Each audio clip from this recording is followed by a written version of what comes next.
네, 이번에 차는 1편의 1장 무역계약 교재의 마지막 부분입니다. 8절하고 9절의 내용 살펴볼 텐데요.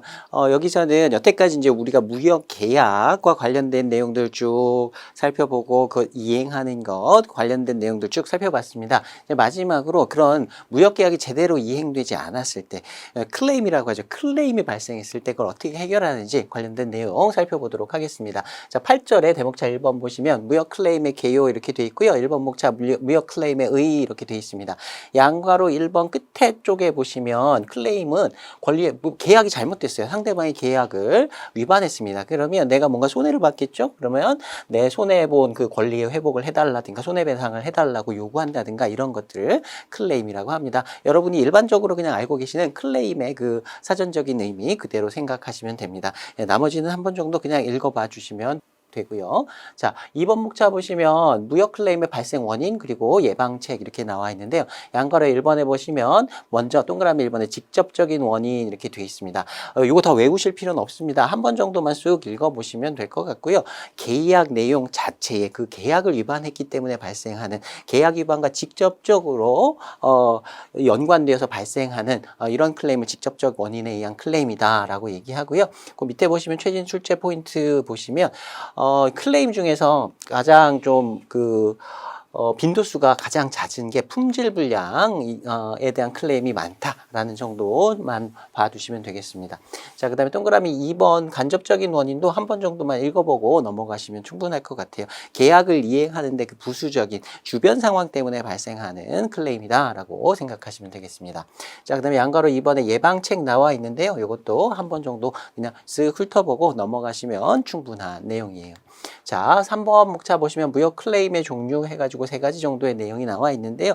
나머지는 한 번 정도 읽어보시면 될 것 같고요. 기억하셔야 될 건 마켓 클레임이라고 하는 단어 하나만 좀 기억을 해두시면 좋겠습니다.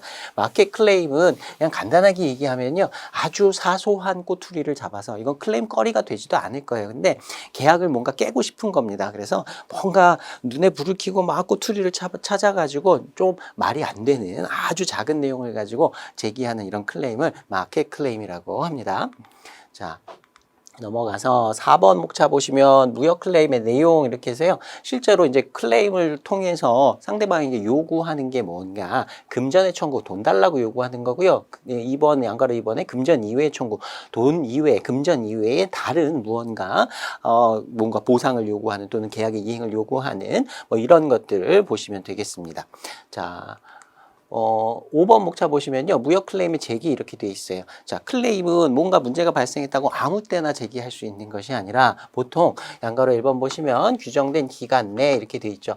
어떤 합의된 기간을 클레임 제기 기간으로 먼저 정합니다. 그래서 그 기간 내에 제기된 클레임만을 상대방이 받아주게 되고요. 정해진 기간 초과해서 한참 있다가 물품 건네주고 나서 뭐 3년 있다, 5년 있다, 한참 있다가 그때 클레임 제기하는 거 이런 것들은 받아들여지지 않는다. 약정한 기간 내 클레임을 약정한 방법대로 제기해야 한다라고 정리하시면 됩니다. 자, 양가로 2번 보시면요. 클레임의 제기 기한 이렇게 나와 있고요. 동그라미 1번 내용도 한 번 정도 읽어보시면 좋을 것 같습니다. 자, 동그라미 2번 보시면요. 클레임 조항이 예문 이렇게 돼 있는데요. 시험에서도 이렇게 영어로 된 표현이 나올 수 있기 때문에 영어 표현 한번 읽어보고 넘어가겠습니다. 자, any claim by buyer. 매도인도 매수인도 둘 다 클레임을 제기할 수 있지만 매수인에 의한 클레임이 훨씬 많고요. 자, by buyer라고 했으니까 매수인에 의한 클레임인데 any 어떤 클레임이 됐건 간에 클레임이 있었다면 어떤 종류의 클레임이건 must be made. 클레임이 만들어져야 된다. 클레임이 이루어져야 하는데 제기되어야 하는데 by cable. 여기서 cable은 지금 뭐 팩스 같은 어떤 유선상의 통신 수단이라고 생각하시면 되겠습니다. 자, within 15 days after arrival of the goods at destination. 목적지에 물품이 arrival 도착하고 나서 15일 이내. 여기서 당사자들은 이 계약상에서는 15일을 클레임의 제기 기한으로 정한 거예요. 이 기간은 당사자들이 합의하기 나름이다라고 보시면 되고요. 보통은 물품이 도착하고 나서 일정 기간을 클레임 제기 기한으로 잡습니다. 왜냐하면 물품이 도착해야 매수인이 물품을 검사할 수 있고 이게 클레임이 발생했는지 그때 알 수 있기 때문에 보통 물품이 도착하고 난 후에 일정 기간을 클레임 제기 기한으로 정합니다. 자, 문제 하나 보겠습니다. 102회 62번 문제인데요. 평소에는 무역 클레임의 대상이 되지 않을 경미한 과실을 가격을 깎는다는 뜻이에요. 감가의 구실로 제기하는 클레임으로 가장 적합한 것은 간단하게 보시면 되겠죠. 앞에서 봤던 거리가 되지 않는 것, 꼬투리 잡아서 제기하는 마켓 클레임에 대한 설명이다. 답은 2번입니다. 자, 이제 대목차 2번 보겠습니다. 무역 클레임의 처리 방안 이렇게 돼 있는데요. 자, 1번 목차에는 먼저 이제 당사자 간의 해결 방법입니다. 클레임이 이제 발생했을 때 어떻게 해결하냐? 당사자 간에 해결하는 게 가장 좋은 방법이죠. 제3자한테 가지 않고 당사자들 사이에서 해결하는 방법 중에 양거를 1번 보시면 청구권의 포기, 클레임을 웨이버 포기하는 것을 말하는 겁니다. 자, 클레임 거리가 발생하긴 했는데 그냥 참고 넘어가는 겁니다. 보통은 이제 무역계약을 한번 체결하고 이행을 하면 한 번만 거래하고 끝나는 게 아니라 지속적으로 계속 거래하기 때문에 뭔가 좀 이런 좀 안 좋은 상황, 뭐 계약이 좀 잘못된 상황이 발생하더라도 다음에 계약을 또 계속 이행하기 위해서 그냥 참고 넘어가는 이런 상황이라고 보시면 되겠습니다. 자, 그 다음에 양거를 이번에 보시면 타협과 화해예요. 이게 가장 이상적인 해결 방법이다라고 볼 수 있겠죠. 둘이 합의해가지고 원만하게 합의를 하는 겁니다. 그걸 뭐 타협이라고 할 수도 있고 화해라고 할 수도 있습니다. 자, 그 다음에 이제 당사자 간의 해결이 안 되는 상황이에요. 둘 간의 이견이 큽니다. 그러면 누군가 제3자가 거기에 끼어들어서 교통정리를 좀 해줘야 되겠죠. 자, 그런 상황입니다. 양괄호 1번 보시면요. ADR이라고 돼 있어요. 이 표현을 좀 익혀두시면 좋겠습니다. Alternative Dispute Resolution의 약자예요. Dispute는 다툼이란 뜻이에요. 분쟁이란 뜻이고요. Resolution 해결하다, settle한다 라는 표현을 쓰기도 합니다. Settlement of dispute 하면 분쟁의 해결 이렇게 해석하시면 되고요. Resolution도 해결이라는 뜻으로 해석하시면 돼요. 근데 분쟁을 해결하는 방법인데 alternative, 대안적인 분쟁 해결 방법이다 라는 의미예요. 대안이라고 하는 건 무엇에 대한 대안이냐면 litigation이라고 보통 많이 쓰는데요. lawsuit이라고 하기도 하죠. 소송. 법원에 가서 재판을 하는 소송을 하지 않고 소송에 대한 대안으로 법원에 가지 않고 해결하는 방법이에요. 제3자가 끼어들긴 하지만 법원에 가지 않고 해결하는 방법입니다. 자, ADR의 방법에는 크게 알선, 조정, 중재 이렇게 세 가지를 ADR의 방법이라고 얘기합니다. 자, 일단요 이렇게 세 가지 중에서 중재는 알선과 조정하고 조금 성격이 다릅니다. 중재하고 소송은 동급이라고 생각하시면 돼요. 당사자들이 알선이나 조정 과정에서는 그 결과가 마음에 들지 않으면 거부할 수 있습니다. 아, 나 이대로 못합니다. 그 결정에 못 따르겠습니다. 싫습니다. 라고 하고 소송을 제기한다거나 당사자 간에 뭐 중재 합의가 있었다면 중재로 다시 한번 해결을 할 수가 있어요. 여기에서는 알선이나 조정에서는 강제력은 없다. 강제력은 없어서 당사자들이 마음에 들지 않으면 다른 분쟁 해결 방법을 활용할 수 있다라고 생각하시면 되고요. 자, 중재의 경우에는 소송과 동일한 효력이 있습니다. 그래서 당사자들이 그 결과가 마음에 들지 않는다 하더라도 거부할 수가 없어요. 그에 따라야 합니다. 중재나 소송은 최종적인 종국적인 효력을 갖는다. 그래요. 강제력이 있다라고 일단 이렇게 구분을 해두시면 좋겠습니다. 자, 그 중에 첫 번째 ADR의 첫 번째 알선인데요. intercession 또는 recommendation 이렇게 표현합니다. 영어 단어도 좀 알아두시면 좋겠는데요. 앞에 글자 따서 일단 IR이라고 써 있는 거 요거 기억을 좀 해두세요. 자, 알선은 뭐냐면 둘 사이에 뭔가 분쟁이 생겼어요. 그러면 알선하기 위해서 제3자가 중간에 끼어들어서 약간 운동 경기의 어떤 심판 같은 역할이다.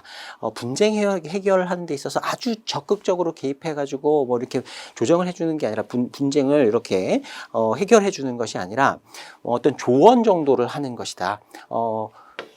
좀 낮은 단계의 개입이다라고 생각하시면 되겠습니다. 그래서 그렇게 조언을 해가지고요. 당사자들이 원만하게 합의할 수 있도록 원만한 해결, 이건 합의를 얘기하는 겁니다. 합의를 이룰 수 있도록 좀 도와주는 방법이다라고 보시면 되겠습니다. 자, 두 번째 내용 보시면 알선은 중재, 소송과는 달리 형식적인 절차도 없습니다. 이거는 그냥 자기들이 하고 싶은 방법대로 진행을 하면 돼요.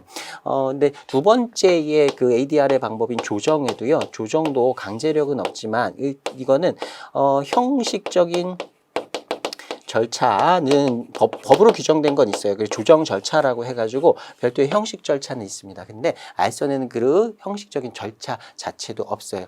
법적인 구속력이 없다, 강제력이 없다라고 말씀을 드렸고요. 자, 두 번째는 조정입니다. 조정은 mediation 또는 conciliation이라고 하는데요. 앞에 글자 MC 이렇게 해서 저는 이게 이제 단어들이 나중에 좀 헷갈리더라고요. 그래서 알선의 경우에는 intercession recommendation 그리고 조정의 경우에는 MC mediation, conciliation 이렇게 해서 IRMC 이렇게 하고 앞 글자만 일단 좀 기억을 해놨어요. 나중에 이거 이제 사지선다 중에서 골라라 할 때 헷갈리는 경우에 골라내기 위해서 이렇게 일단 구분을 좀 하고 그렇게 전에 저도 공부할 때 그렇게 공부를 했었거든요. 요 영어 단어 좀 봐두시면 좋겠습니다. 영어 문제로도 이렇게 나올 수 있어요.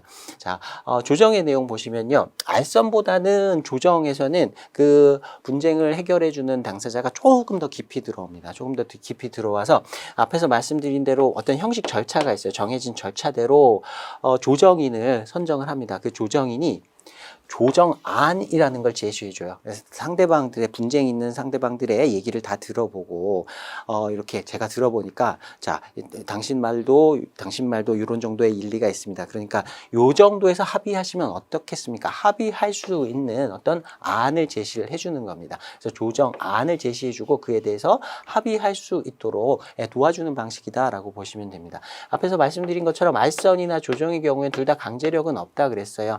둘 다 결국에는 당사자 간의 합의를 이끌어내기 위한 방법이다. 근데 조정이 조금 어떤 형식 절차도 있고 조정안이라는 것도 도출해 주기도 하고 그래서 알선보다는 조정이 조금 더 깊이 관여하는 방식이다라고 보시면 되겠습니다.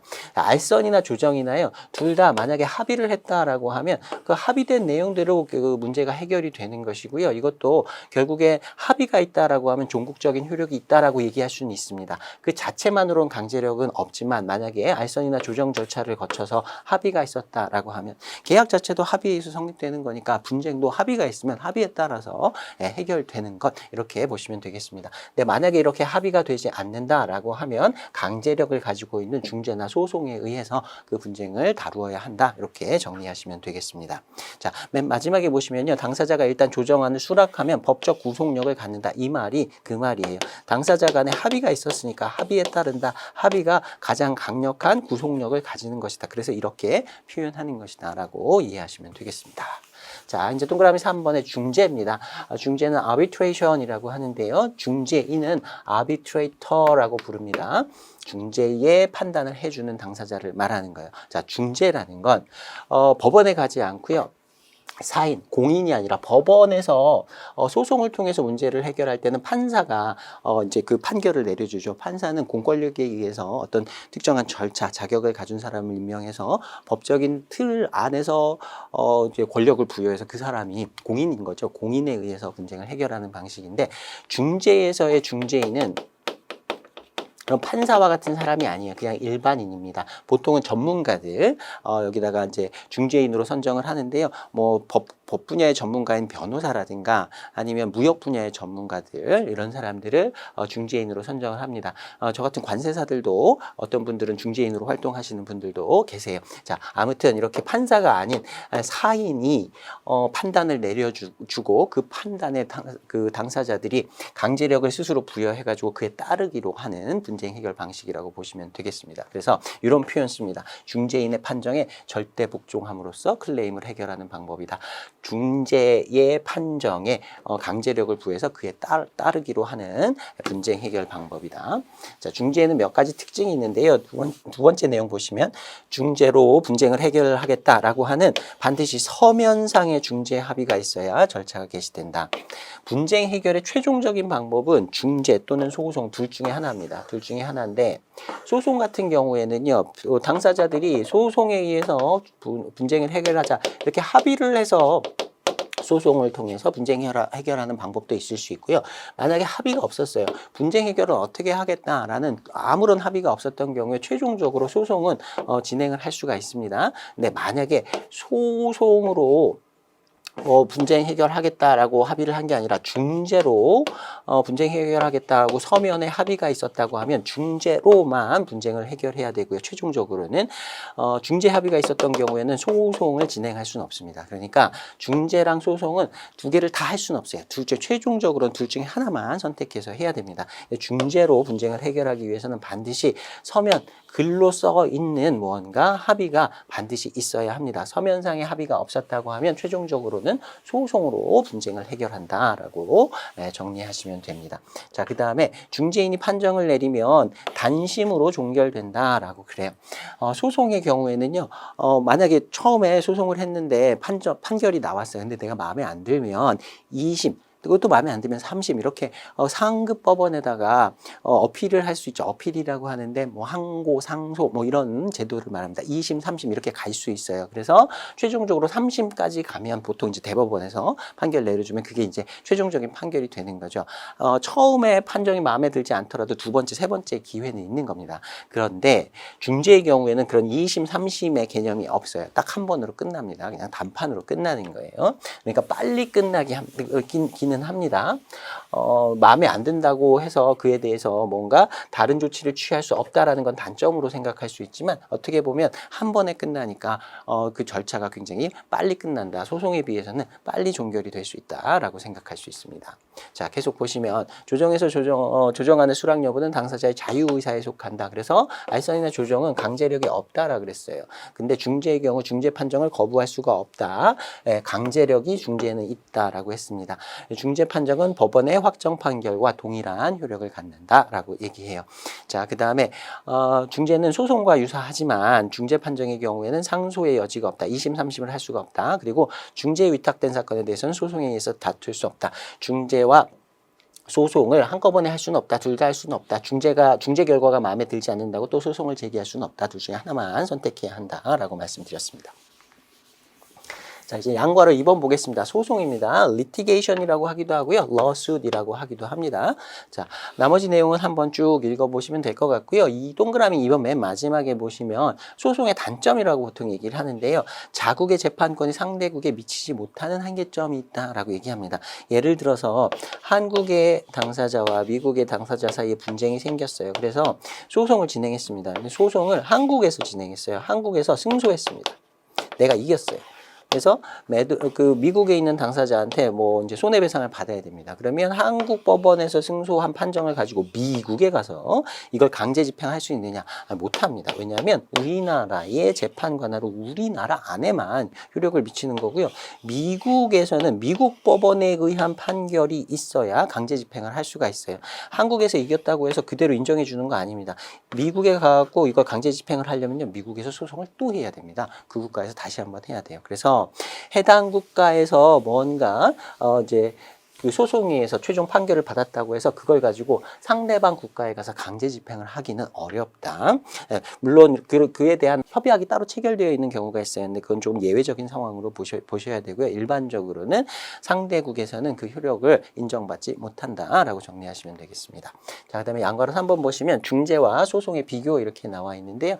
자, 구분의 상사 중재, 그 소송 이렇게 돼 있어요. 상사라는 말은 조금 이따가 한자어 다시 볼 텐데요. 상업상의 일이라는 뜻입니다. 상업상의 일에 대해서 중재로 분쟁을 해결하는 걸 상사 중재라고 합니다. 우리가 공부하고 있는 물품 매매 계약, 국제 물품 매매 계약은 물품을 사고 파는 그런 일이기 때문에 그거는 이제 그에 대한 분쟁이 발생했다라고 하면 그건 상사 중재의 범위 내에서 해결을 할 수 있다라고 볼 수 있고요. 자, 대상 보겠습니다. 개인이나 기업 간의 상인 간의 상업상의 일에 대한 분쟁을 상사 중재로 해결할 수 있어요. 자, 소송의 경우에는요, 이제 보통 민사, 상사 이렇게 상업상의 일은 민사 또는 상사로 해결하고요. 형사상의 또는 행정상의 분쟁 이런 것들은 소송으로 다뤄야지 중재로 다룰 수는 없습니다. 뭐 다른 사람을 때려갖고 폭행으로 잡혀갔다. 이거 문처금처금 이렇게 잡혀가는 거죠. 그런 걸 이제 형사상의 문제라고 얘기하는데요. 이런 건 소송으로 다뤄야지 중재로 다룰 수는 없습니다.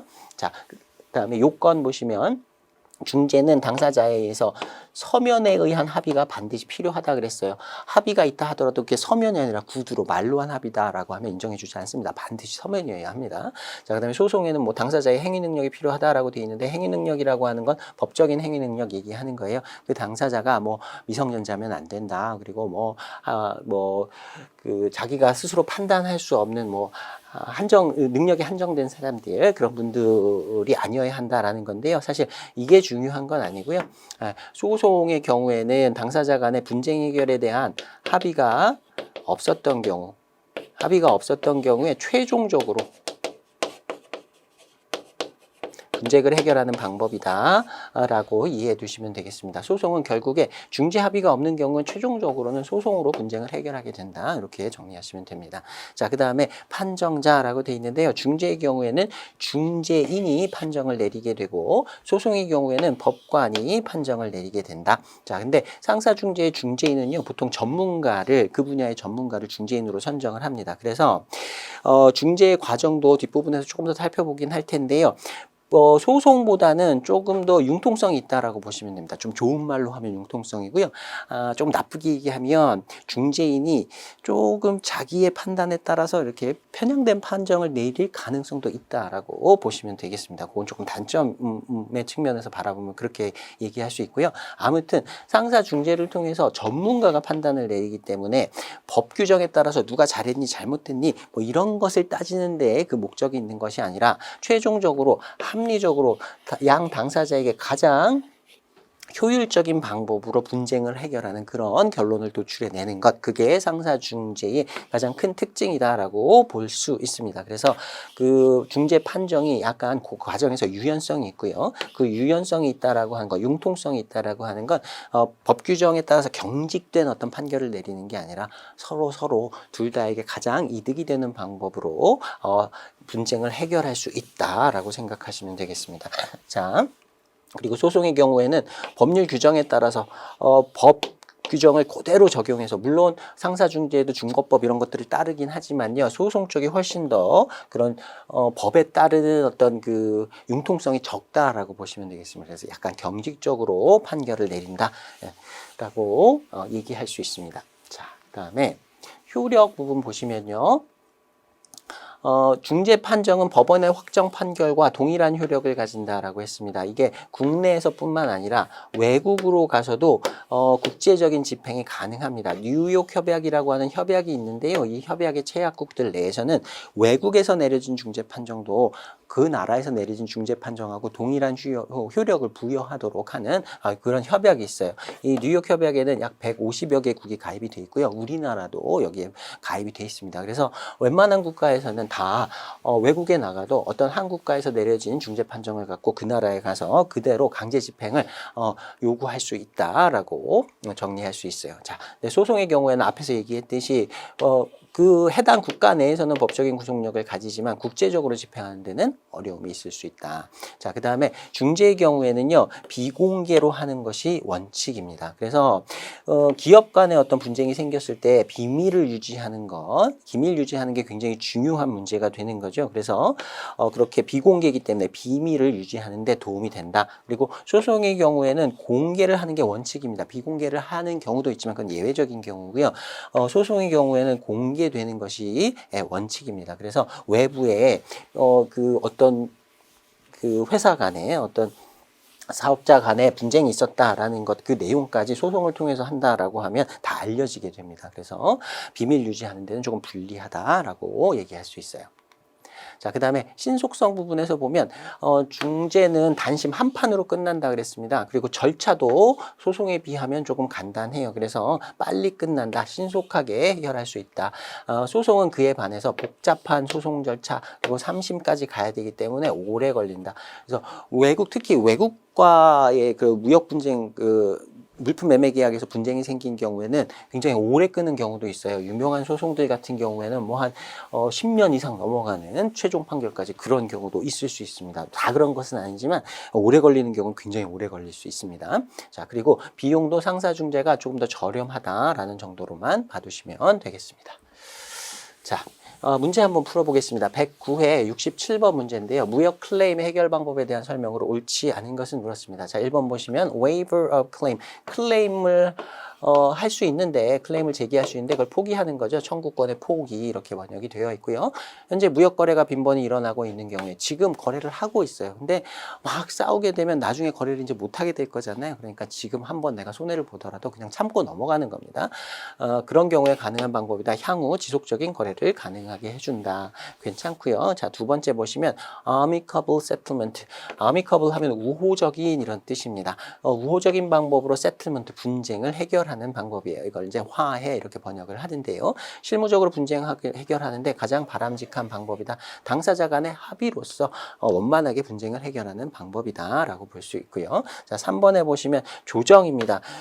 그 ADR의 알선 조정 중재 중에서 그 두 번째 나오는 내용이었죠. 조정. 형식적인 절차를 거치지 않고 조정인을 선정할 수 있다.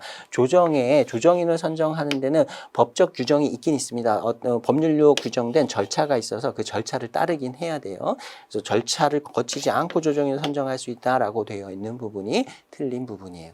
자, 그다음에 4번 보시면 arbitration, 중재는 양 당사자는 중재 판정에 복종하여야 하는 강제성을 가진다. 중재 판결은 최종적인 효력을 가진다. 강제력을 가진다라고 했습니다. 자, 답은 3번이고요. 여기서 3번의 답이 중요한 것이 아니라 1번, 2번, 4번의 내용이 맞다라는 걸 아는 게 더 중요한 문제입니다. 자, 그 다음에 116회 58번 보겠습니다.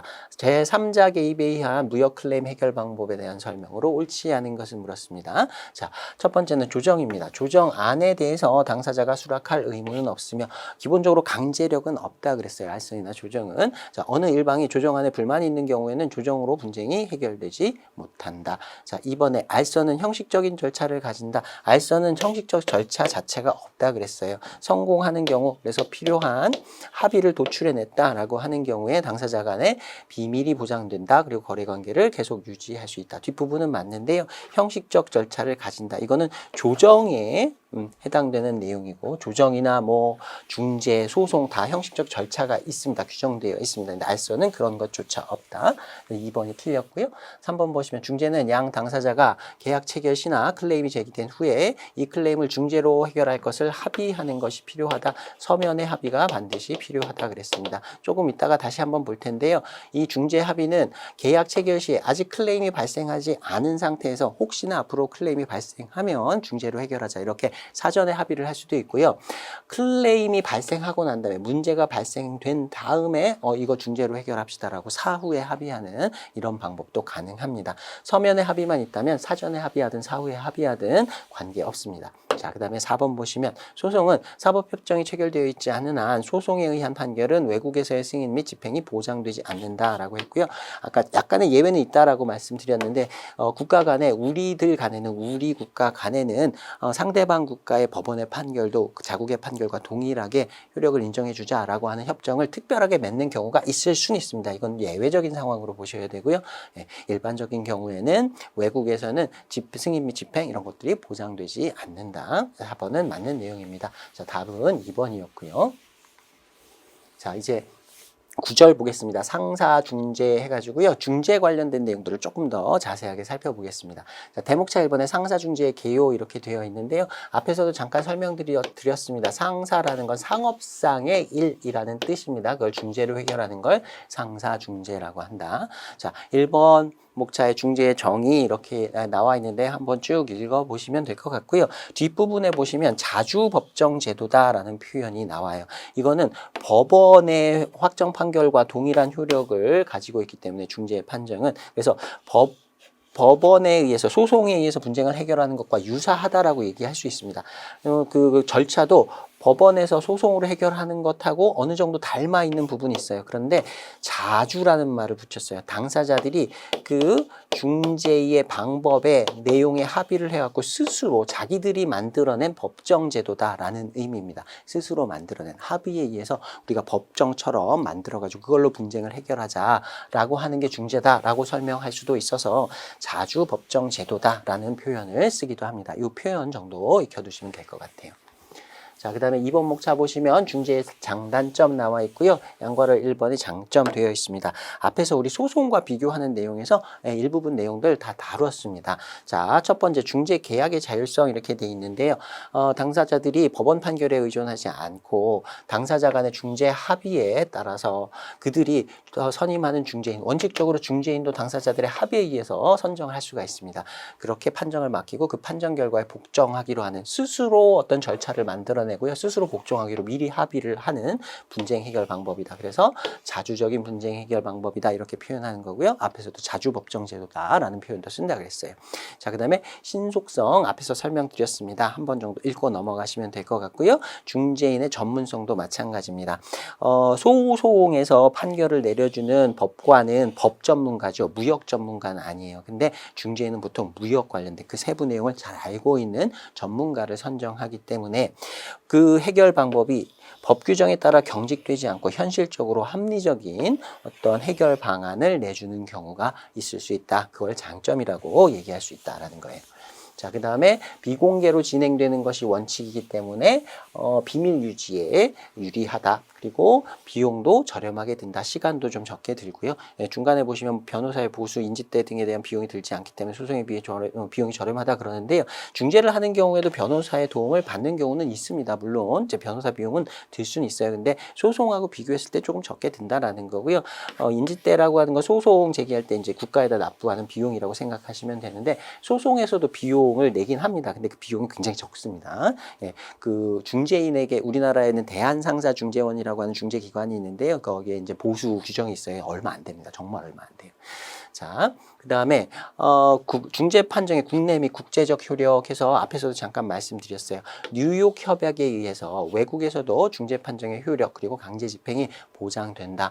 물론 뉴욕 협약의 체약국이라면 아무데나 다 되는 게 아니고요. 뉴욕 협약에 가입되어 있는 국가에서라면 외국에서의 강제 집행이 가능하다. 그 밑에 용어 설명 보시면 뉴욕 협약이라는 게 유엔 협약입니다. 외국 중재 판정의 승인 및 집행에 관한 유엔 협약인데요. 이게 너무 길어가지고 이게 서명된 장소가 뉴욕이에요. 그래서 뉴욕 협약이라고 부릅니다. 자, 그 정도만 알고 계시면 될 것 같아요.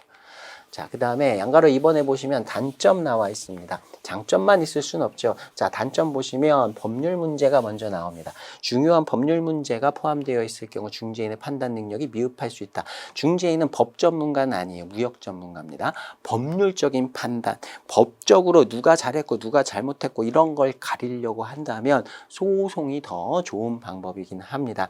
뭐 그런 실체적 진실 그런 표현 쓰죠. 그러니까 그 소송을 통해서는 법 규정에 따라서 누가 잘했는지 잘못됐는지 그걸 가려내는 것, 거기에는 소송이 더 유리하긴 합니다. 그러나 그 결과가 법 규정에 따라서 잘잘못을 가리는 거기 때문에 최종적으로 이제 그게 가장 효율적인 방법이다라고 얘기하기는 좀 어려울 수는 있어요. 자, 그 다음에 예측 가능성이 결여돼 있다 이렇게 얘기합니다. 소송의 경우에는 법률적인 틀에 맞춰서 법률 규정에 딱딱 맞춰서 굉장히 경직적으로 판단한다 그랬어요. 그러니까 거꾸로 얘기한다고 하면 앞으로 어떻게 진행돼서 내가 이길지 질지를 어느 정도 예측하는 것이 가능합니다. 그런데 물론 이제 중재하고 비교했을 때요. 근데 중재의 경우에는 중재인이 약간 자의와 주관적인 판정이 들어갈 수도 있어요. 약간 융통성이 있다. 그걸 장점으로 얘기할 수도 있지만 어떤 경우에는 좀 편향된 판정을 내릴 수도 있다. 그럴 가능성도 있기 때문에 결과가 어떻게 나올지는 소송에 비교했을 때 상대적으로 예측하기가 조금 더 어렵다라고 얘기할 수 있습니다. 자, 그 다음에 세 번째는 상소제도의 결여예요. 중재는 한 판으로 끝난다 그랬어요. 단심제라 그랬습니다. 2심, 3심이 없기 때문에 상소를 할 수가 없다. 자, 이제 대목차 2번 보겠습니다. 중재 합의 이렇게 되어 있고요. 자, 1번 목차의 중재 합의의 정의 이렇게 나와 있습니다. 양가로 1번 한번 읽어보시면 됩니다. 중재로 분쟁을 해결하기 위해서는 반드시 서면에 의한 합의가 있어야 한다라고 했습니다. 자, 양가로 2번 보시면요. 중재 합의는 하나의 개별 합의일 수도 있고 계약에서 중재 조항이 될 수도 있다. 계약서를 쓰면서요. 계약서의 분쟁 해결 조항에 여기에다가 우리 사이의 분쟁은 중재로 해결하기로 하자. 중재 조항을 집어넣는 겁니다. 이렇게 해서 합의를 하는 방법이 있을 수 있고요. 계약서는 별도로 있고 계약서 말고 별도의 계약서를 하나 더 쓰는 겁니다. 중재 계약서를 다시 쓰는 거예요. 이렇게 해도 관계없습니다. 꼭 계약서에 포함되어 있어야 하는 것은 아니고요. 아무튼 서면이기만 하면 돼요. 별도로 중재 합의를 해도 됩니다. 자, 밑에 최신 출제 포인트 보시면요. 중재 조항, 중재 계약서도 마찬가지예요. 본 계약이 만약에 무효가 되었다. 그러면 여기에 포함되어 있는 중재 조항은 어떻게 되느냐? 당연히 이건 계약이 잘못됐을 때 그걸 해결하기 위한 방법으로 당사자들이 합의를 한 것이기 때문에 원래 계약이 무효가 되었다라고 해도 이 중재 조항은 계속 유효하게 남습니다. 별도로 개별 합의를 한 경우에도 당연히 분쟁 해결에 사용하기 위해서 합의를 한 것이기 때문에 원래 계약이 소멸했다 하더라도 그 중재 계약, 중재 합의는 유효하게 계속 유지가 된다라고 볼 수 있습니다. 우리 CISG에서도 유사한 내용을 공부했었어요. 계약이 해제되면 원칙적으로 양 당사자는 계약상 의무로부터 다 면책이 된다 그랬어요. 그런데 손해배상의 의무라든가 분쟁 해결의 방법 그리고 계약이 해제된 이후에 당사자의 권리 의무를 규율하는 조항 이런 것들은 유효하게 남는다라고 했습니다. CISG에서도 비슷한 그 동일한 취지의 어떤 내용을 담고 있다라고 볼 수 있습니다. 자, 이제 2번 목차 보시면 중재 합의의 방법 해가지고요. 양괄호 1번에 서면주의 이렇게 되어 있습니다. 자, 중재 합의는 반드시 서면이어야 합니다. 그렇다고 중재 합의에는 계약 자유의 원칙이 적용되지 않는다. 그렇게 얘기할 수는 없어요. 중재의 합의도 계약 자유의 원칙이 큰 틀에서는 적용이 됩니다. 근데 그 계약 자유의 원칙 중에서 방식의 자유는 약간 제한이 되는 거예요. 그래서 반드시 서면으로 합의를 한 경우에만 중재를 인정해 줍니다. 근데 그 서면이라고 하는 게 또 그 범위가 아주 좁진 않아요. 그 서면이라고 하는 것 어떤 게 서면이냐 거기에 대해서는 조금 더 넓게 풀어놨습니다. 그래서 서신 편지로 주고받거나 전보 전신 문서 전송 기타 통신수단에 의해서 교환된 문서 어떤 방법이더라도 아무튼 글로 써져 있으면 그건 서면에 의한 중재 합의라고 인정해 주긴 합니다. 자, 그 다음에 양가로 2번 보시면요. 사전 중재 합의와 사후 중재 합의 두 가지로 또 이렇게 나눠볼 수 있는데요. 중재 합의를 언제 하느냐 기준을 삼는 거예요.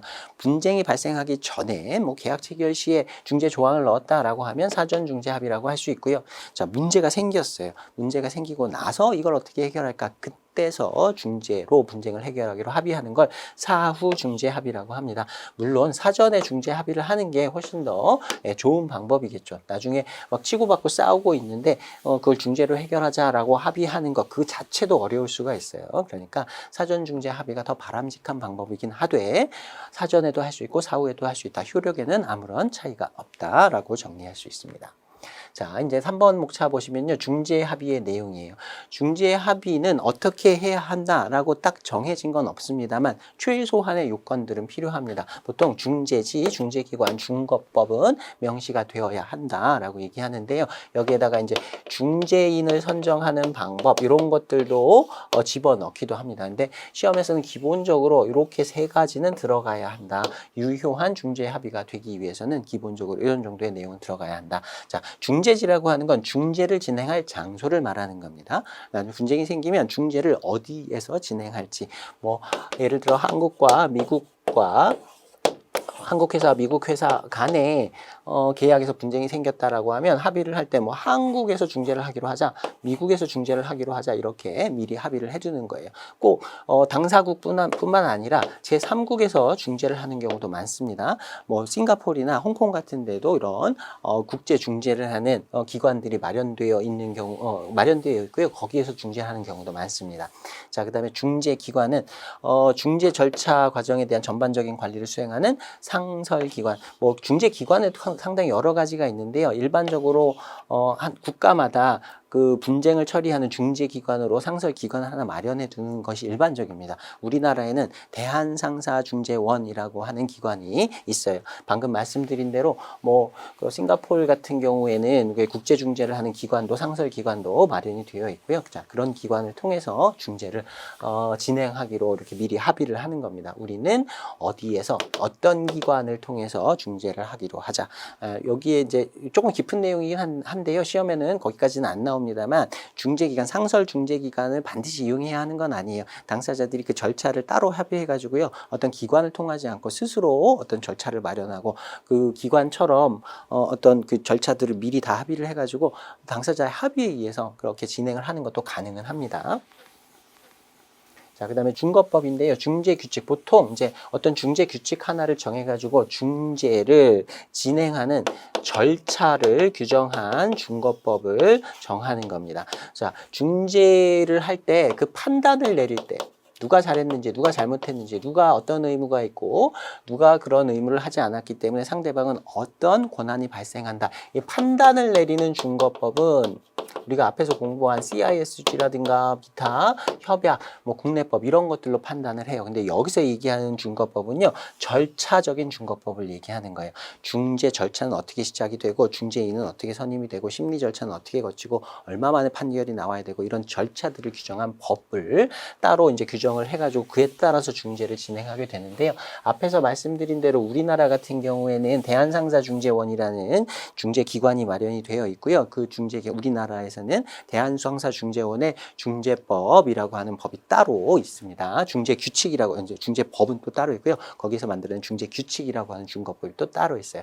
자, 이런 것들 정도를 합의한다. 그래서 중재지와 중재기관과 중재법, 중거법 정도는 미리 합의를 해두어야 한다. 기본적인 사항이다라고 봐두시면 되겠습니다. 두 번째 나와 있는 내용은 그냥 넘어가셔도 됩니다. 참고만 하시면 돼요. 자, 그 다음에 4번 목차 보시면 중재합의의 효력입니다. 중재합의가 있으면 이제 분쟁 해결을 중재로 해야 되는 거죠. 그게 첫 번째 효력이고요. 그다음에 두 번째 그 효력이라고 볼 수 있는데, 중재합의가 있다라고 하면 법원에 소송 제기를 할 수가 없습니다. 중재나 소송이나 둘 중에 하나만 해야 된다 그랬어요. 중재합의가 있으면 이제 소송으로는 분쟁 해결을 할 수 없습니다. 법원에 직접 소송 제기를 할 수 없다. 그래서 그걸 직소 금지의 원칙 이렇게 얘기합니다. 중재합의가 있으면 법원에 소송을 제기할 수는 없다. 법원에 소송 제기하면 법원에서 각하합니다. 각하는 받아주지도 않는 거예요. 이렇게 안 됩니다. 우리 소송 진행 못합니다라고 돌려보내는 걸 얘기합니다. 자, 문제 한번 보겠습니다. 95회 65번 문제인데요. 중재제도의 특징에 관한 설명으로 틀린 것을 물었습니다. 자, 1번 보시면 중재 합의가 있어야만 중재 신청이 가능하다. 서면에 중재 합의가 있어야만 중재를 신청할 수 있고요. 자, 두 번째, 중재는 분쟁 당사자 간에 있어서 법원의 확정 판결과 동일한 효력이 있다. 효력은 동일하다 그랬어요. 3번에 중재는 공개를 원칙으로 한다가 아니라 비공개를 원칙으로 한다. 이게 3번이 답인 거죠. 4번은 그냥 곁다리로 끼어든 내용이니까 내용 전혀 모르셔도 됩니다. 그냥 넘어가셔도 됩니다. 문제는 중재는 공개가 아니라 비공개다. 굉장히 쉬운 문제입니다. 나머지는 잘 모르셔도 4번은 잘 모르셔도 되고요. 1, 2, 3번 정도만 아시면 되고 요거는 비공개. 금방 알 수 있는 쉬운 문제였습니다. 자, 그 다음에 대목차 3번 보시면 중재 절차에서 내용들이 나와 있는데요. 이 세부 내용까지 다 암기하실 필요는 없습니다. 이 내용들은 그냥 눈으로 보고 쑥 넘어가시면 되고요. 중간에 필요한 내용만 몇 개 찝어드릴 테니까 그 정도만 기억을 해두시면 됩니다. 자, 첫 번째 중재 합의인데요. 뭐 여기 앞에서 나왔던 내용 다 다시 들어있습니다. 서면으로 중재 합의를 해야 되고 중재지 중재기관 중거법을 포함해서 중재 합의를 해야 한다. 자, 그 다음에 중재 신청 나와 있는데요. 그냥 한번 읽고 넘어가시면 됩니다. 자, 그 다음에 3번 보시면 중재전 조정 이렇게 되어 있는데요. 아까 앞에서 배웠던 알선 조정 할 때 그 조정인가? 예, 맞아요.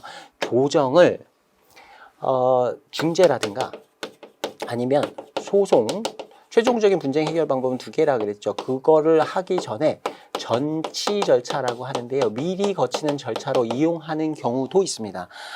그 규정이 그렇게 되어 있는 경우도 있어요. 그래서 소송을 하기 전에, 소송을 시작하기 전에 판사가 와서 조정 과정을 한번 거친 다음에 와라. 만약에 그 조정 과정 중에서 합의가 이루어진다면 소송은 진행할 필요가 없는 거고요. 중재도 마찬가지입니다. 중재를 시작하기 전에 조정 과정을 먼저 거치도록 하는 경우도 있어요. 그래서 조정 과정 중에서 합의가 이루어진다면, 중재 안에 합의가 있다면 그 이후에 중재는 계속 진행하지 않아도 되는 거죠. 그래서 중재 전에 조정이라고 하는 절차를 거치는 경우도 있다라고 보시면 되겠습니다.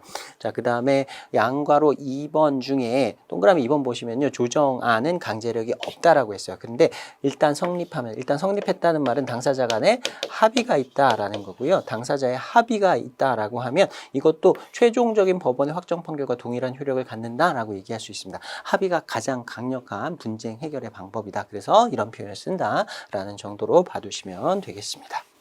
자, 나머지 내용은 그냥 넘어가도 될 것 같고요. 그다음에 네 번째 목차, 4번 목차 중재지에 합의되어 있는데요. 양가로 1번 보시면 중재지는 원칙적으로 당사자 간의 합의에 의해서 결정이 됩니다. 그다음에 만약에 합의가 없다라고 하면 그 중재가 신청된 중재판정부가 앞뒤 사정을 고려해서 우리가 여기에서 중재를 진행할 수 있는지 아니면 다른 국가에서 해야 되는지 그걸 결정하게 됩니다. 원칙적으로는 합의해서 결정한다. 자, 그다음에 양가로 2번 보시면 국제중재에서 중재지의 선택은 다음과 같은 의미에서 특히 중요하다 해놓고요. 이 몇 가지 용어만 보겠습니다. 동그라미 1번 보시면요. 중재지는 중재 절차의 준거법을 결정하는 기준이 된다. 중재 절차의 절차적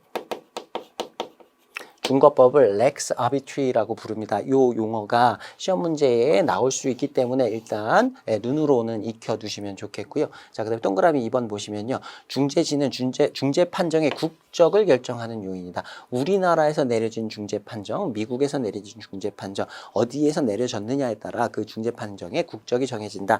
그래서 그 국적에 따라서 해당 국가가 뉴욕 협약의 체약국인지의 여부를 따져서 뉴욕 협약의 적용 여부를 결정할 수 있기 때문에 중재지는 뉴욕 협약에 최종적으로 적용이 될지 안 될지를 결정하는 요소가 된다. 기준이 된다라고 얘기할 수 있어요. 자, 그다음에 동그라미 3번 보시면요. 중재지는 중재 판정의 취소 사유 가 있는 경우에 관할 법원의 결정 기준이 된다. 중재 판정은 최종적이고 법원의 확정 판결과 동일한 효력을 갖는다 그랬습니다. 그런데 아주 예외적으로요. 아주 예외적입니다. 중재 판정의 취소 소송이라는 게 가능하긴 합니다. 중재 판정의 내용이 잘못됐으니까 마음에 들지 않으니까 이걸 취소해달라고 소송을 제기하는 게 아니고요.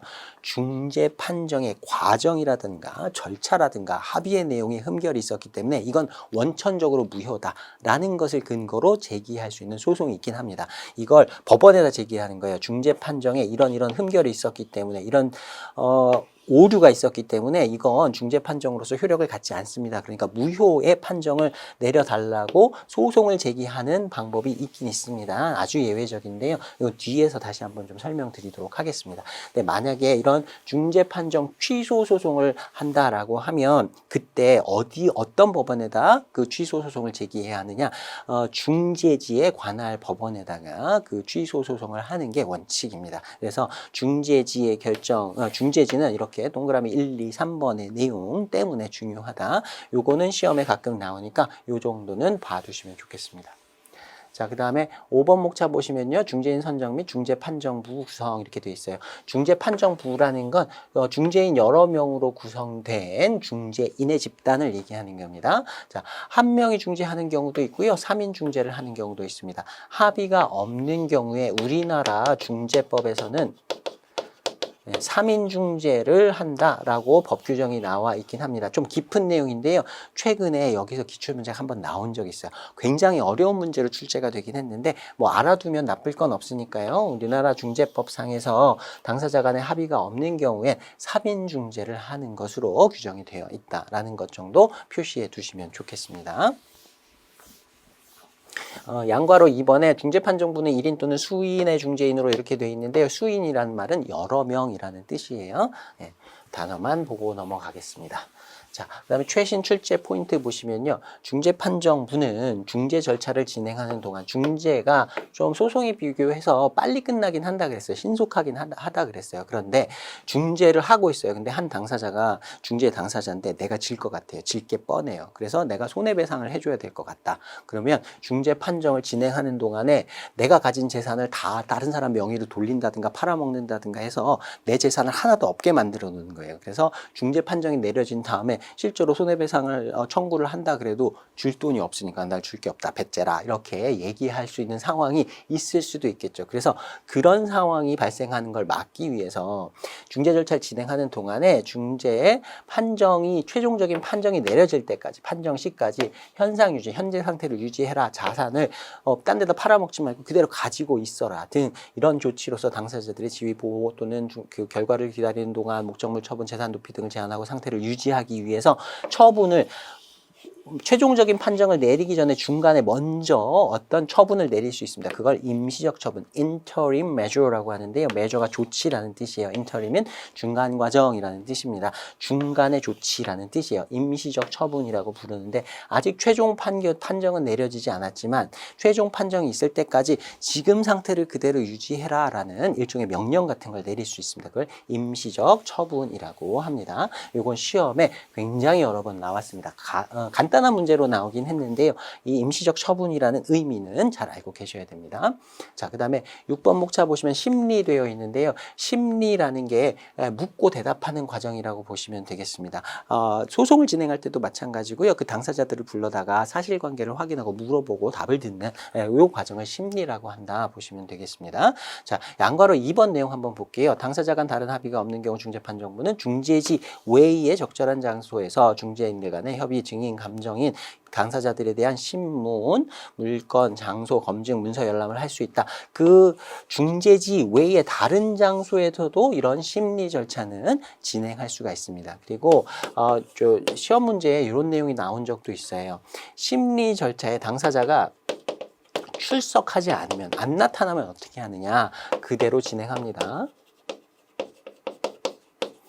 심리 절차에 안 나오고 나한테 불리하니까 안 나가고 버텨야지. 그래도 그냥 진행하게 되어 있어요. 그리고 심리에 출석한 당사자에게 선서를 하게 할 수는 없습니다. 이 좀 굉장히 아주 구석진 곳에서 시험 문제를 낸 적이 있었는데요. 선서를 하게 할 수는 없습니다. 그 정도 내용까지, 이건 좀 깊은 내용의 문제가 한 번 정도 출제가 된 적이 있는데요. 알아두시면 좋을 것 같아서 이 정도 내용 말씀드렸어요. 심리 절차에 당사자가 출석하지 않아도 중재 절차는 그대로 진행이 된다. 그리고 그 심리 과정에서 당사자들에게 선서를 하게까지 할 수는 없다. 자, 그 다음에 7번 목차 보시면 중재 판정되어 있는데요. 그냥 한번 읽고 넘어가시면 될 것 같아요. 자, 문제 한번 보겠습니다. 99회 68번 문제인데요. 중재제도에 관한 다음 설명에 해당하는 것은 방금 본 내용입니다. 한번 쭉 읽고 이게 임시적 처분이다. 이에 대한 설명이구나 알 수 있으면 됩니다. 이게 근래에 한 10년 정도, 5년에서 10년 정도로 넓혀본다고 하면 똑같은 텍스트로 문제가 3번 이상 반복이 됐어요. 3번 정도 나왔던 것 같아요. 그래서 자주 나오는 내용이니까, 내용은 쉽지만 자주 나오는 내용이니까 반드시 익혀두시기 바랍니다. 자, 그 다음에 대목차 4번 보겠습니다. 중재 판정돼 있고요. 1번 목차에 중재 판정의 근거 돼 있는데요. 양과로 1번 보시면 중재 판정부는 당사자들이 지정한 준거법, 당연히 이게 약간 융통성이 있긴 하지만 준거법에 따라서 판정을 내리는 게 당연하죠. 근데 양과로 2번에 보시면요. 중재 판정부는 당사자들이 명시적으로 권한을 만약에 부여했다라고 하면 기존의 법원 측을 엄격히 적용시키기보다는 형평과 선의 근거에서 판정을 내릴 수 있다. 형평과 선 해갖고 용어 설명이 나와 있는데요. 뭔가 멋진 표현을 붙였지만 형평과 선이라는 건 융통성 있게 그냥 중재인이 어떤 법 규정을 좀 확대 해석한다든지 자의적으로 해석한다든지 조금 마음대로 해석할 수 있도록 권한을 주는 것이다 라는 정도로 이해해 두시면 되겠습니다. 그냥 거기다 어려운 말을 그냥 붙인 것 뿐이에요. 근데 이렇게 형평과 선에 의해서 마음대로라고 하니까 조금 표현이 그렇긴 합니다만 좀 융통적으로 그렇게 판단을 할 수 있도록 하기 위해서는 당사자들이 권한을 줘야 되는 거고요. 권한이 없는데도 마음대로 그렇게 하면 안 된다라는 겁니다. 자, 그 다음에 양가로 3번 보시면요. 상관습 같은 거 이런 것도 고려해가지고 판정을 내려야 한다. 한번 보고 넘어가시면 되겠습니다. 자, 그 다음에 2번 목차 보시면 중재 판정의 효력 해가지고요. 국내적 효력에는 동그라미 1번, 동그라미 2번 내용들 한번 정도 읽어보시고요. 조금 깊게 나오면 이런 표현이 나올 수는 있습니다. 이거 몰라도 문제 푸는데 지장은 없는데요. 옆에다 한번 써두시기 바랍니다. 동그라미 1번에 해당하는 내용을 기판력이라고 얘기하고요. 두 번째 내용을 기속력이라고 얘기합니다. 한번 그 필기 정도만 해두고 넘어가시면 될 것 같아요. 자, 그 다음에 양과로 2번 국제적 효력, 요게 앞에서도 몇 번 반복이 됐었는데요. 뉴욕 협약이라는 것에 근거를 해서 외국에서도 외국에서의 중재 판정도 승인 및 집행이 보장이 된다. 외국에서도 강제 집행이 가능하다. 동그라미 2번 보시면요. 뉴욕 협약의 체약국이라면 외국에서 내려진 중재 판정의 승인 및 집행이 신청이 되었다. 이거 강제 집행해달라고 요구를 받았다라고 하면 뉴욕 협약에 거부 사유가 있습니다. 그 거부 사유에 해당하지 않는다면 해도 되고 안 해도 되는 게 아니라 반드시 승인 집행을 해주도록 협약에서 규정을 하고 있어요. 무조건 해주는 건 아니고요. 거부 사유에 해당하는지 먼저 판단을 해보고 거부 사유에 해당하면 안 해도 됩니다. 근데 거부 사유에 해당하지 않는다라고 하면 반드시 승인하고 집행하도록 되어 있어요. 자, 그 다음에 3번 목차 보시면 중재 판정이 취소되어 있습니다. 자, 양가로 1번, 양가로 2번의 내용 한번 읽어보시면 될 것 같고요. 제가 앞에서 한번 설명드렸어요. 아주 예외적으로 중재 판정의 효력을 없애달라, 무효다라는 걸 인정하는 판결을 내려달라, 중재 판정의 취소 소송을 제기할 수 있는 길이 있다라고 했어요. 그런 방법이 있긴 한데 양가로 2번에 보시면 그 중재지를 관할하는 법원에다가 그 중재 판정의 취소 소송을 제기해야 한다. 이 정도 기억해 주시면 되겠고요. 뒷부분에서 한 번 더 설명드리겠습니다. 자, 문제 한번 보겠습니다. 101회 53번 문제인데요. 국제상사중재 중재지에 대한 설명으로 옳지 않은 것을 물었습니다. 자, 중재지는 중재가 이루어지는 장소라고 했어요. 동그라미 1번 국제상사중재에서 중재지는 뉴욕 협약의 적용 여부를 판단하는 기준이 된다. 중재지가 그 중재 판정의 국적을 판단하게 되는 기준이다라고 했고요. 그 기준에 따라서 해당 국가가 뉴욕 협약의 체약국인지 아닌지 여부에 따라서 뉴욕 협약을 적용할지 말지를 결정한다 그랬습니다. 자, 그 다음에 2번 보시면 중재지에 중재법이 적용이 되는데 이를 렉스 아비트리라고 한다. 렉스 아비트리를 중재법, 특히 중재 절차법을 렉스 아비트리라고 부른다. 이 용어는 한번 봐두자라고 말씀드렸어요. 자, 3번 보시면 중재 판정의 취소의 소는 소송을 얘기하는 겁니다. 중재 판정 취소 소송은 중재지 법원에 제기하는 게 원칙입니다. 자, 그 다음에 동그라미 4번 보시면 중재지는 당사자가 합의로 정한 것이므로 중재판정부는 중재지 이외의 장소에서 심리를 개최해서는 안 된다. 심리는 중재지 이외의 다른 장소에서 해도 된다라고 했습니다. 이 문제는 약간 좀 어려운 축에 속하는 문제다라고 보시면 되겠고요. 답은 4번입니다. 자, 그 다음에 대목차 5번 보시면 중재 판정의 승인 및 집행입니다. 뉴욕 협약에서 이런 용어가 나왔었는데요. 1번 목차에 보시면 중재 판정의 승인 및 집행 나와 있고요. 양가로 1번 보시면 중재 판정의 승인 및 집행은 확정된 중재 판정에 대해서 우리 법원의 확정 판결과 같은 효력을 승인하고 중재 당사자가 중재 판정을 따르도록 강제하는 것을 말한다. 이렇게 정의가 되어 있는데요. 자, 중재 판정의 승인이라고 하는 건 인정 이렇게 생각하시면 됩니다. 외국에서 내려진 중재 판정을 우리나라의 중재 판정과 동일한 효력을 가졌다라고 인정해 주는 게 승인이고요. 집행은 강제 집행하는 걸 얘기하는 거예요. 이 절차는 전부 다 법원에서 하는 겁니다.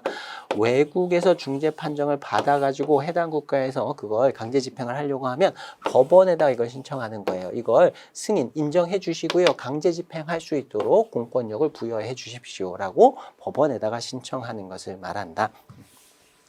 자, 나머지는 그냥 한번 읽고 넘어가시면 됩니다. 그 다음에 2번 목차에 양가로 1번 보시면요. 요거는 일단 그냥 넘어가셔도 돼요. 뒷부분에서 다시 한번 설명드리겠습니다. 문제로 설명드리겠습니다. 자, 그 다음에 양가로 2번에 외국 중재 판정의 승인 및 집행 거부 사유 이렇게 되어 있는데요. 앞에서 설명드렸어요. 뉴욕 협약에 있어서 중재 판정의 승인 및 집행 거부 사유에 해당하지 않는다면 반드시 승인 집행을 해야 한다라고 했습니다. 거부 사유는 여기 나와 있는 사유들이고요. 이게 시험에 가끔 나오니까 요거 알아두셔야 됩니다. 그리고 앞에서 말씀드렸던 중재 판정 취소 소송 제기할 수 있는 사유도 이거하고 동일합니다. 완전히 동일합니다. 중재 판정의 취소 소송도 이러한 사유에 해당한다고 하면 제기할 수 있어요. 자, 보시면 첫 번째는 당사자의 무능력 또는 중재 합의의 무효 이겁니다. 자, 이건 중재 합의를 했는데 그 중재 합의를 한 당사자가 행위 능력이 없는 사람이다. 법적으로 스스로 어떤 자신의 법적인 권리라든가 이런 것들에 대한 계약을 체결할 능력이 없는 당사자다. 그래서 미성년자라든가 이런 당사자들을 법률상의 무능력자라고 얘기하는데요. 그런 사람이 한 합의는 효력이 없다라고 봅니다. 그래서 무능력자가 합의를 했기 때문에 중재 합의 자체가 무효다라고 판단하는 것이고요. 또는 중재 합의가 중재 합의를 하긴 했는데 그 중재 합의가 다른 법률에 따라서 무효다. 효력 자체가 없다. 합의 자체가 무효다. 그러니까 이건 승인 집행되어서는 안 된다라고 주장하면 그걸 받아들여질 수가 있는 상황이에요. 자, 그다음에 방어권이 침해돼 있는데요. 자, 중재의 합의까지는 유효하다고 인정을 됐어요. 근데 중재하는 과정에서 중재인을 선정한다든가 그다음에 중재 절차가 되는 것하고 관련해서 통지를 받지 못했거나 다른 이유로 방어를 할 수 없었다. 내가 중재인 선정 과정 뭐 여기에 참여를 할 수가 없었고 절차에도 내가 참여를 할 수 없었다. 통지를 제대로 받지 못했다. 과정에 문제가 있었다. 그걸 이유로 집행 거부해달라고 요구할 수 있습니다. 자, 그 다음에 중재판정부의 권한 6월이라고 되어 있는데 6월은 넘어간다는 뜻이에요. 벗어난다는 뜻입니다. 또는 중재합의의 범위 일탈이에요. 자, 중재판정을 내렸는데요. 중재판정이 중재합의를 하기로 한 그 대상이 있었는데 그 대상이 아니고 엉뚱한 데에 대해서 권한 밖의 일에 대해서 중재 판정을 내린 경우입니다. 그래서 이런 경우에는 중재 판정이 무효다라고 주장할 수 있는 거고요. 자, 그다음에 중재 판정부의 구성도는 절차상의 하자. 또 마찬가지로 중재 판정부를 구성하는데 중재인을 선정하는 데 있어서 절차상의 하자가 있었다라고 하면 그걸 이유로 이거 중재 판정 자체가 무효다라고 주장할 수 있게 되는 거예요. 자, 그다음에 구속력 없는 중재 판정 또는 중재 판정이 취소 정지되어 있는데요. 중재 판정이 있긴 있었지만 아직 최종적인 중재 판정이 내려지지 않아서 아직 효력이 발생하지 않은 상태라거나 아까 얘기했던 중재 판정 취소 소송이 제기돼서 이게 무효로 판정이 됐습니다. 그래서 권한 있는 기관에 의해 중재 판정의 효력이 취소되거나 정지된 경우에는 이 중재 판정은 무효다. 그러니까 승인 집행이 거부되어야 한다. 이렇게 주장할 수가 있어요. 자, 그 다음에 중재 가능성이 결여 이렇게 되어 있는데요. 이거는 중재 판정의 대상이 된 분쟁이 중재를 진행한 국가에서는 중재로 해결할 수 있는 문제지만 이 승인 집행을 해달라고 요구한 국가에서는 이 문제는 중재로 해결할 수가 있는 문제가 아니에요. 이건 반드시 소송으로 해결해야 되는 문제다. 그러면 그건 집행해 주지 않습니다. 자, 그런 경우고요. 그다음에 공서양속 위반 이렇게 되어 있는데요. 공공의 질서와 선량한 풍속이라는 뜻입니다. 이거는 법 규정상으로는 맞지만 우리 법감정이라는 표현 쓰잖아요. 법률상으로는 맞아요. 근데 실제로 그렇게 하면 그 사회 구성원들이 굉장히 불편하게 생각하는 겁니다. 선을 넘는 거예요. 자, 그런 선량한 풍속이나 그 밖의 사회의 질서에 위배가 된다라고 하면 이거 집행이 거부될 수 있습니다. 거절될 수 있습니다. 그래서 앞에서 얘기했던 대로 중재 판정 취소 소송의 제기 사유도 이것과 동일해요. 내용을 살펴보시면요. 중재인이 좀 편향된 판정으로 여기에선 판단을 잘못했다. 그러니까 무효다. 이렇게 주장할 수 있는 근거는 하나도 없습니다. 절차상의 문제라거나 아니면 그 집행을 해야 하는 국가에서 중재로 해결할 수 없는 문제라든가 공소양속을 위반했기 때문에 거절하는 것이지 중재 판정인이 판정을 내린 게 문제가 있었다. 판단 자체가 이건 다르게 생각할 수 있는 문제인데 이렇게 해결을 했다. 이렇게 판정을 내렸다. 그걸 근거로 해서 거부를 한다거나 또는 취소 소송을 제기할 수는 없는 겁니다. 다 절차상 또는 중재를 할 수 없는 문제, 공소형식을 위반한 문제 이렇게 정리를 해보시면 되겠습니다. 자, 문제 한번 보겠습니다. 100회 53번 문제인데요. 국제중재에 대한 설명으로 옳은 것은 물었습니다. 자, 1번 보시면 중재인은 분쟁 당사자들의 특별한 수권은 권한을 준다는 말이에요. 수권이 없어도 형평과 선에 근거해서 중재 판정을 내릴 수 있다. 권한을 줘야지 융통성 있게 형평과 선에 근거해서 판정을 내릴 수 있다 그랬어요. 수권이 없어도 내릴 수 있다라고 했으니까 틀린 문장이고요. 자, 2번 보시면 외국 중재 판정을 승인 및 집행하는 절차는 외국 판결을 승인 집행하는 절차를 준용한다. 이거는 문장 자체가 조금 이상한 문장인데요. 제가 앞에서 그냥 넘어가시라고 말씀드린 부분이 있습니다. 요것과 관련된 내용인데요. 외국 중재 판정을 승인 집행하는 절차는 뉴욕 협약에 따릅니다. 만약에 뉴욕 협약이 적용되지 않는 승인 집행이라고 하면 우리나라의 경우에는 민법이나 상법이나 형법에 따르도록 되어 있어요. 네, 그걸 묻는 문제 같은데요. 이 내용은 잘 모르셔도 됩니다, 사실. 근데 이게 이제 옳은 걸 묻는 문제였으니까 정확하게 아는 거 골라낼 수 있으면 되기는 하는데, 이거는 문제 자체가 약간 좀 모호하기도 하고 좀 깊은 내용이기도 하고 잘 모르셔도 되는 대세에 지장 없는 내용이라고 보시면 되겠습니다. 자, 그다음 3번 보시면 중재 판정은 단심제이므로 어떠한 경우에도 상소할 수 없다. 어떠한 경우에도 라는 말이 약간 걸리긴 하지만 상소 안 된다. 2심, 3심 안 된다. 답은 3번이에요. 4번이에요. 간단하게 골라내실 수 있는 문제입니다. 자, 근데 이게 오답으로 그 중복으로 답이 복수 정답 처리가 된 게 있어요. 중재 판정의 취소에서는 중재지 법원에 제기하는 게 원칙 맞습니다. 자, 이것도 맞는 문장이기 때문에 문제 출제할 때 오류가 있어서 이제 둘 다 3번, 4번 둘 다 맞는 것으로 복수 정답 처리가 된 문제로 보시면 되겠습니다. 자, 그 다음 102회 53번 문제 보겠습니다. 우리나라에서 외국 중재 판정의 승인 및 집행 거부 사유가 될 수 없는 것은 우리나라뿐만 아니라 뉴욕 협약의 체약국에서는 다 동일하게 적용이 되는 거고요. 자, 1번 당사자 간에 중재 합의가 없는 경우 합의도 없는데 중재가 내려졌다. 그 다음에 2번 보시면 중재인 선임이나 중재 절차와 관련해서 당사자가 적절한 통지를 받지 못했다. 과정에 흠결이 있었다. 과정에 문제가 있었다. 자, 그 다음에 4번 먼저 볼게요. 중재 판정이 대한민국의 공서 양속에 반하면 안 된다 그랬어요. 자, 3번 보시면 중재인이 법 적용을 잘못해서 중재인이 이걸 잘못 판단한 거다. 이걸 이유로 중재 판정의 승인 및 집행 거부해달라고 요구할 수는 없다. 이걸 가지고 중재 판정을 취소해달라고 소송 제기할 수는 없다라고 했습니다. 비교적 간단하게 골라내실 수 있는, 이 정도만 골라내실 수 있으면 충분합니다.